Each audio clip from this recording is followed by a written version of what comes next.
In the dead of night, the clock struck 3:15, and a single chilling breath echoed through a silent suburban house. A breath belonging to innocence lost a breath, marking the moment a bright and warm smile hid something far darker than any mind could fathom. The window of the living room was cracked ajar.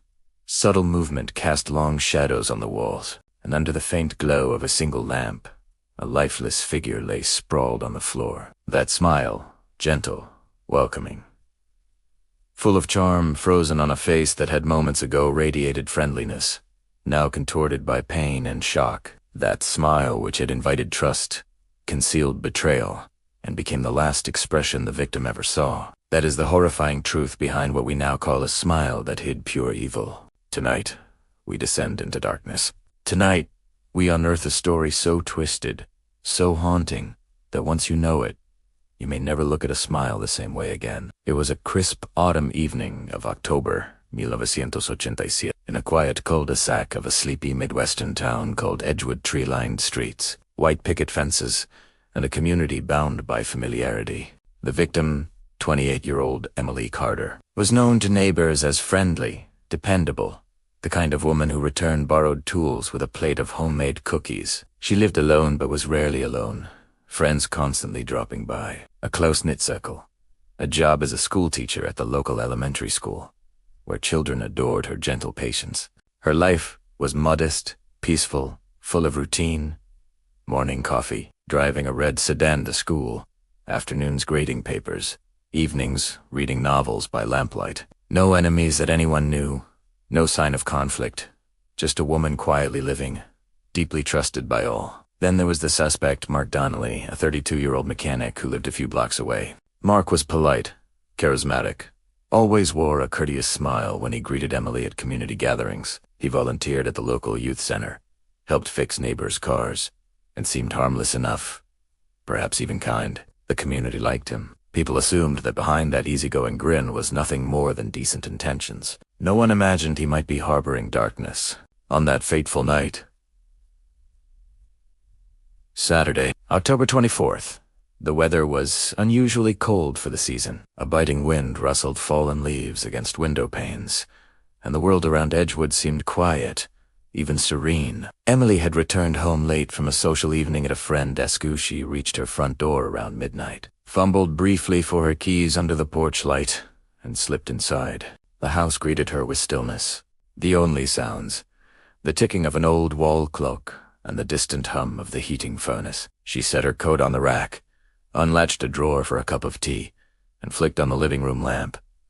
The same lamp whose glow would soon cast sinister shadows. Somewhere outside the window, a faint car engine revved, muffled by the night air. Unbeknownst to her, that engine belonged to Mark Donnelly, returning from a late shift at the auto shop, the same Mark whose friendly wave she'd exchanged just days before at church. He parked his vehicle under the weak streetlight, stepped out, gave a quick glance around, then quietly crossed the yard toward Emily's home. Inside, Emily poured hot water into a mug and took slow, comforting sips. She sank into an armchair, pulled a worn paperback toward her lap. The minutes drifted by lazily, the world shrinking to the soft glow of lamplight and the quiet turning of pages. Then something shifted. A floorboard creaked, faint but unmistakable. She froze, heart jolting, tea mug trembling in hand. The house was supposed to be hers alone, yet the sound came again, deliberate, slow, and then the door to the hallway clicked open. Without looking up, Emily whispered, "Hello." The figure in the hallway lingered in the thresholds. Impossible to fully make out the streetlight outside. Casting his features into half-shadow, he stepped forward, just far enough for the lamplight to reveal a man's outline. Tall, calm/wearing a jacket, with a friendly, neutral expression. He offered a curt nod. "Evening," he said quietly. His tone was neither harsh nor warm, neutral, almost benevolent. Almost polite. Emily blinked, lowered the book, then stood. "Can I help you?" she asked softly. The man paused. His smile widened. "I'm sorry to bother you," he said gently. But behind the kindness in his voice was a weight. A pause so still you could feel the darkness in the air. "I was driving by and saw your porch light on. I thought, maybe you'd want some company." Emily hesitated, a subtle shiver running down her spine. The invitation, polite though it was, felt off, but the man seemed harmless. She recognized him from around town. She took a breath, nodded, said come in. She turned toward the living room, nearing the sofa, when a glint from the man's hand caught a stray beam of light, a slender object, dark metal, like the handle of a wrench. Her breath hitched. Before she could react, the man lunged. The scene descended into chaos. A crash of wood as the coffee table overturned, mugs shattering across the hardwood floor, tea spilling in steaming rivulets. Emily stumbled backward, eyes wide, heart pounding, not from fear only, but disbelief. "Mark, what are you doing?" she gasped. The man.com/sadistic, almost mechanical in his movements. He raised the wrench. The lamp shivered as the blow came, a sickening crack of metal on flesh. Emily collapsed to the floor, eyes rolling, a strangled sound escaping her lips. "Tea!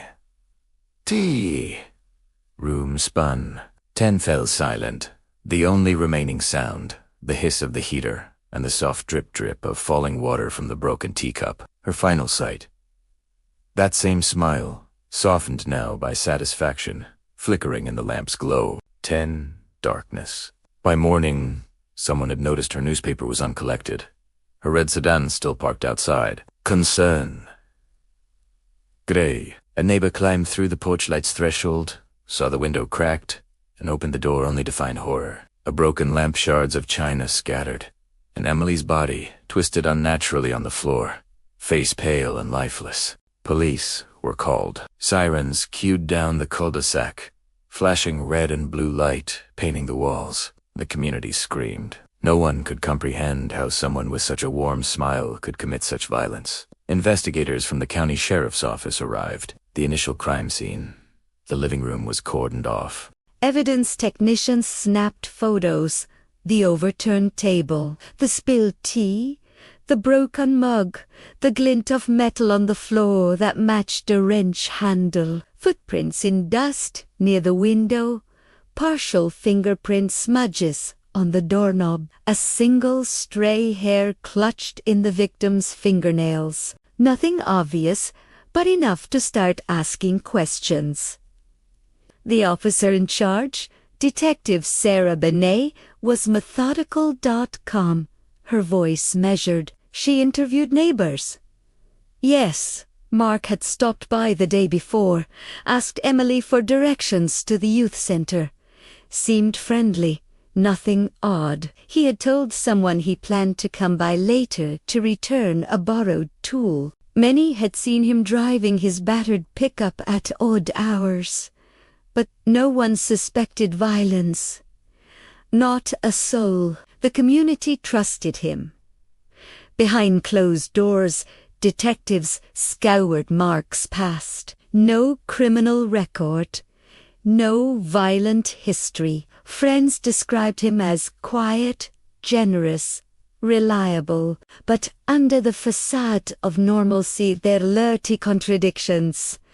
Neighbors whispered of sudden mood swings, of evenings when he drove off and returned at dawn, of strange noises from his garage. Some recalled his flinching at raised voices, the way his hands trembled after long nights. The detectives found a few disturbing entries in a discarded journal in his pickup pages filled with sketches of contorted faces, jagged lines, repeated phrases like "they smile but they lie" and "truth behind the mask." Over months, forensic analysis processed the fingerprints. DNA from the hair under Emily's nails matched Mark's profile. Witnesses who saw him near her house around midnight were tracked down. One said she glimpsed a pickup parked on the street, engine running softly, tail lights glowing red. Another heard a muffled grunt, followed by a thud, but dismissed it as a falling tree limb. The confession came only after a long, grueling interrogation, hours of quiet pacing in a small room, lights humming, Mark's own reflection staring back at him. Initially he denied everything. Then his facade cracked. He collapsed, voice shaking, admitted he'd gone there to talk, to finish what started years ago, but couldn't say more. He wept.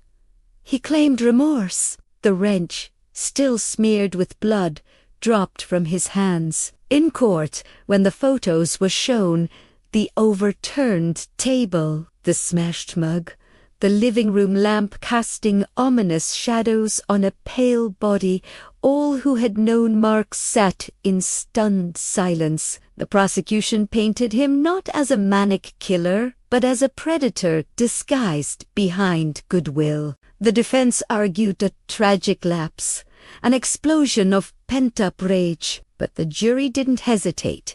Guilty on first-degree murder.